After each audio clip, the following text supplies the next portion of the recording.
I've suffered this all my life. That, well, at least ever since I became a conservative which was in May 1968 in Paris. Yeah. I didn't know.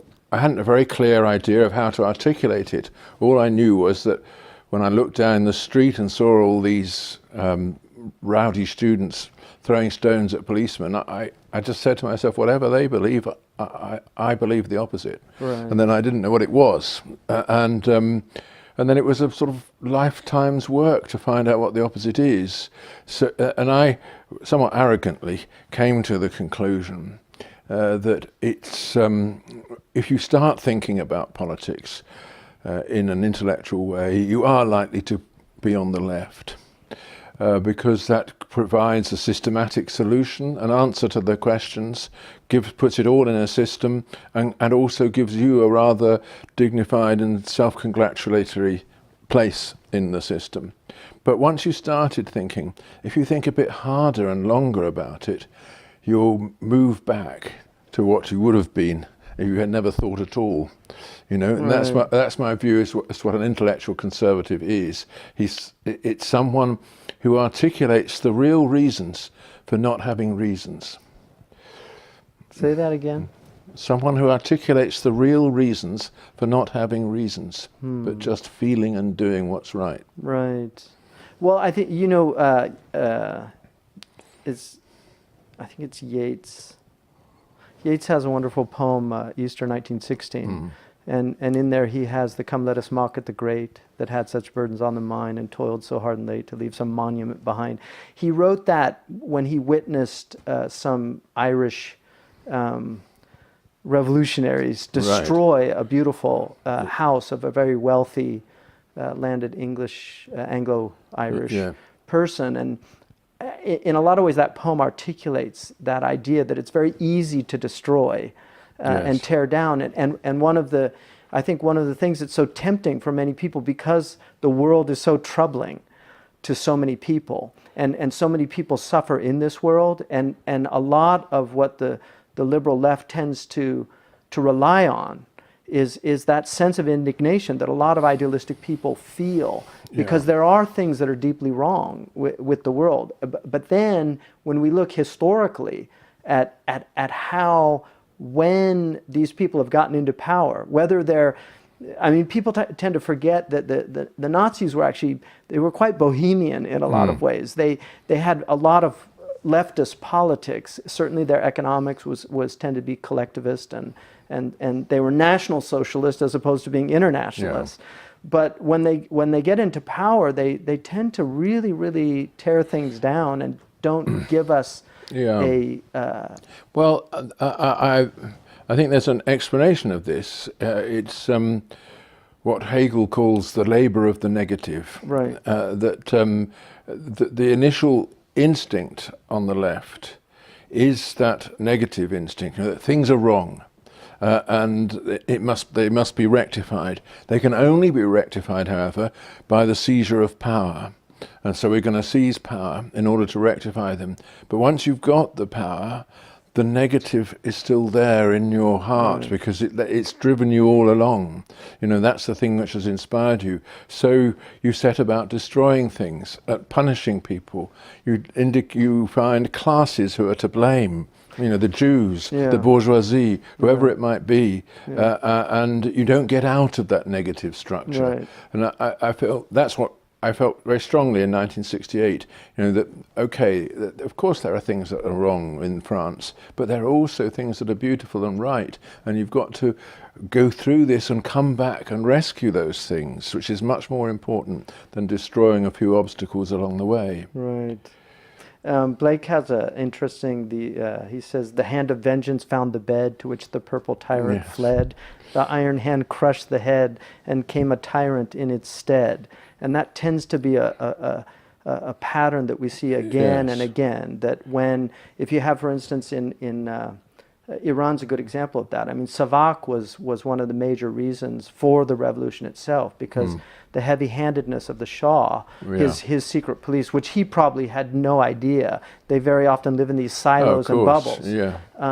But they've got, the secret police, the apparatus all comes back. Yeah. And the disappearing, the people that disappear all disappear again. So, I mean, this is part of the problem. But again, it's still this fundamental problem. For instance, I mean, one of the things that you talk about in Fools, Frauds, and Firebrands is the idea of power being the way in which everything is articulated. The critique is about power. I mean, Foucault's a good example of that, of somebody who just saw everything in terms of power. But there's definitely truth embodied in that, and I think that's why it's so seductive for so many people. Yeah. I mean, we have to deal with the fact that so many people are seduced by this because they experience, especially marginalized and disenfranchised people. Yes, that is true. But of course, in the intellectual world, it's extremely corrupting to see things in this Foucauldian way. Instead of asking the question, is what Hamza saying true? I ask the question, what power is advancing behind that? You then disappear from the picture, right. and also what you've said disappears from right. the picture. Yeah. I'm no longer engaging with you, I to thou, at all, right.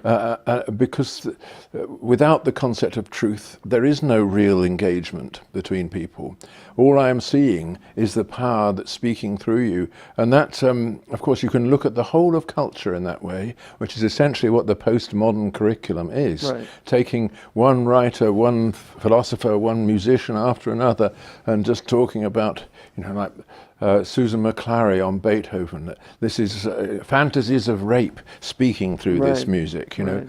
It's extremely boring after a while because it's totally mechanical. It's a lens. I mean, one of the things I say about critical theorists, that if it was a lens, that it might be useful sometimes to just peer through that lens, but it's a corneal transplant. That's a good metaphor. Yeah. It becomes the only way. Yes. And I've seen, one of the things that I've seen with students in my own teaching experience is, I've had critical theorists in my classes, and whenever they raise their hand, I could almost verbatim tell them what they're going to say, yes. the response that they're going to give to whatever was said. Yes. And well, then we need to understand why it is so seductive. That's my point. It troubles me how seductive it's been, and it also, I grapple in my own self with the amount of genuine injustice in the world that takes place on a daily basis.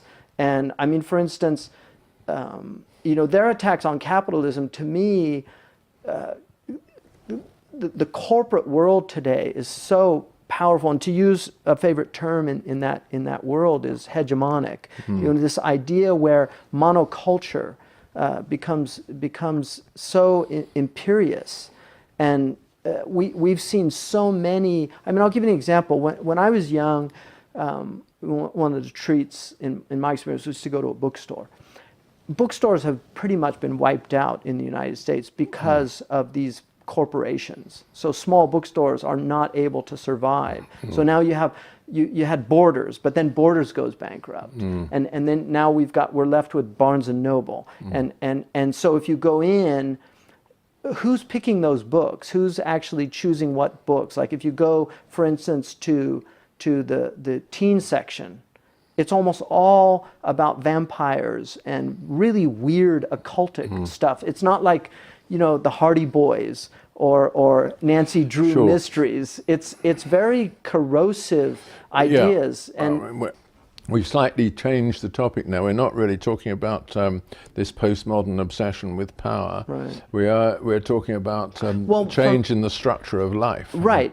But for me, a lot of, I mean, I'll give you an example. Herbert Marcuse, who I'm not a fan of by any stretch, but when I read some of his works, I was struck by real insights about things that were very troubling about American culture.